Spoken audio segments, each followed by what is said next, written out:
Hey, welcome back to my channel Quantum Physics. Please subscribe my channel for more videos like this, and also share it with your friends, and join my WhatsApp group through the link in the description box. How does your smartphone know exactly where you are? The answer lies 12,000 miles over your head, in an orbiting satellite that keeps time to the beat of an atomic clock, powered by quantum mechanics. Whew! Let's break that down.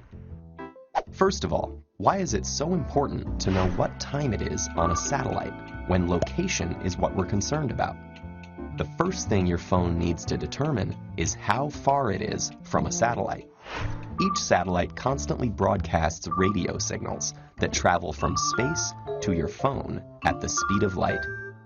Your phone records the signal arrival time and uses it to calculate the distance to the satellite using the simple formula: distance equals c times time, where c is the speed of light and time is how long the signal traveled. But there's a problem.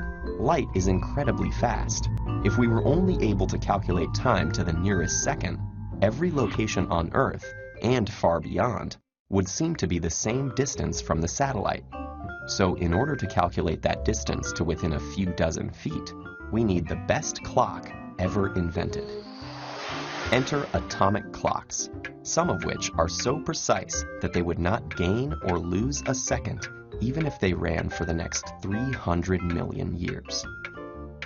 Atomic clocks work because of quantum physics. All clocks must have a constant frequency. In other words, a clock must carry out some repetitive action to mark off equivalent increments of time. Just as a grandfather clock relies on the constant swinging back and forth of a pendulum under gravity, the tick-tock of an atomic clock is maintained by the transition between two energy levels of an atom. This is where quantum physics comes into play.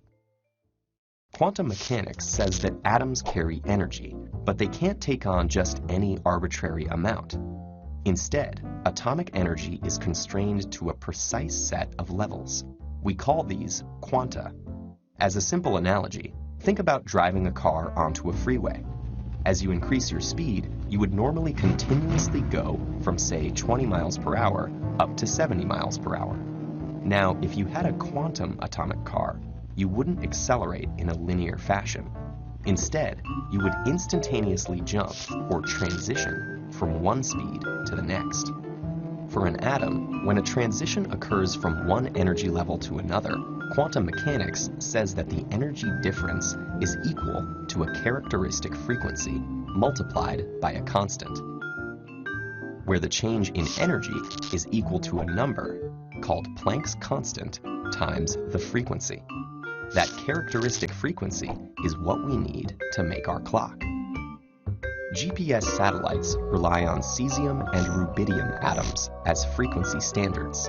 In the case of cesium-133, the characteristic clock frequency is 9,192,631,770 Hertz. That's 9 billion cycles per second. That's a really fast clock. No matter how skilled a clockmaker may be, every pendulum, wind-up mechanism, and quartz crystal resonates at a slightly different frequency. However, every cesium-133 atom in the universe oscillates at the same exact frequency. So thanks to the atomic clock, we get a time reading accurate to within 1/1000th of a second, and a very precise measurement of the distance from that satellite. Let's ignore the fact that you're almost definitely on Earth. We now know that you're at a fixed distance from the satellite. In other words, you're somewhere on the surface of a sphere centered around the satellite. Measure your distance from a second satellite and you get another overlapping sphere. Keep doing that, and with just 4 measurements and a little correction using Einstein's theory of relativity, you can pinpoint your location to exactly one point in space. So that's all it takes: a multi-billion-dollar network of satellites, oscillating cesium atoms, quantum mechanics, relativity, a smartphone, and you. No problem.